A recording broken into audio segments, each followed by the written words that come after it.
बाजार में प्योरिटी का लेबल लगाकर, फर्जी लेबल लगाकर खुलेआम जहर बेचा जा रहा है। दूध, मसाले, edible oils, package food, beverages सब में unsafe additives, harmful chemical, high saturated fat, sugar और सॉल्ट डालकर मिसलीडिंग न्यूट्रिशनल क्लेम्स के साथ कि ये सेहत के लिए अच्छे हैं, एनर्जी बूस्टिंग है, बेचा जा रहा है। सर हालात ये हैं कि आप दूध खरीदिए तो उसमें यूरिया मिलता है, सब्जियां खरीदें उसमें ऑक्सीटोसिन है, पनीर के अंदर स्टार्च और कॉस्टिक सोडा है, आइसक्रीम में डिटर्जेंट पाउडर मिलता है, फ्रूट जूस में सिंथेटिक फ्लेवर और आर्टिफिशियल कलर, एडिबल ऑयल में मशीन ऑयल, गरम मसालों में ईंट का पाउडर और लकड़ी का चूड़ा, चाय में सिंथेटिक कलर, चिकन और पोल्ट्री आइटम में एनाबॉलिक स्टेरॉइड्स, शहद में शुगर सिरप और येलो डाई, यहाँ तक कि देसी घी में जो मिठाई बननी चाहिए वो भी वेजिटेबल ऑयल और वनस्पति से बनती है।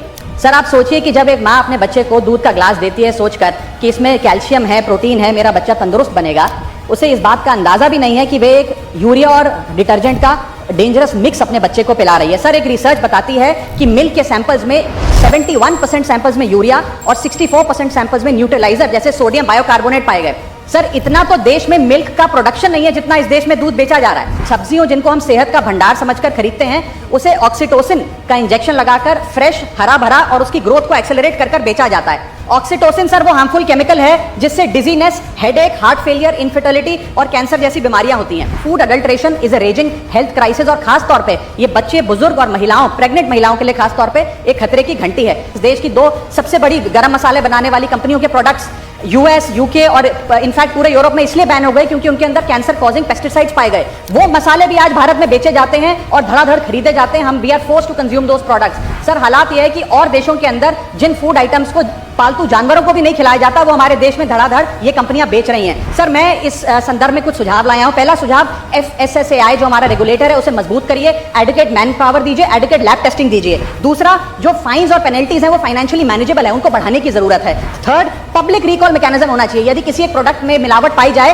तो उसको पब्लिकली नेम और शेम कर मार्केट से रिकॉल करें और मिसलीडिंग हेल्थ क्लेम्स की एडवर्टाइज। आदरणीय राघव चड्ढा जी, आपसे एक विनम्र निवेदन है कि अब आप तो उस सरकार में हैं जो सेंटर में बैठी हुई है, तो जो आपने पहले बोला था तो उस पर कोई एक्शन क्यों नहीं हो रहा। आपसे एक निवेदन है कि आप प्लीज़ इस मुद्दे को फिर से उठाइए और सर तुकाराम मुंडे को फसाई का CEO बना दीजिए, ताकि जो उन्होंने महाराष्ट्र में किया है, जिस तरीके से महाराष्ट्र की जनता बिना सोचे कुछ भी खा सकती है, वो राइट जो हमारा कॉन्स्टिट्यूशन में भी है, कम से कम वो तो सही हो।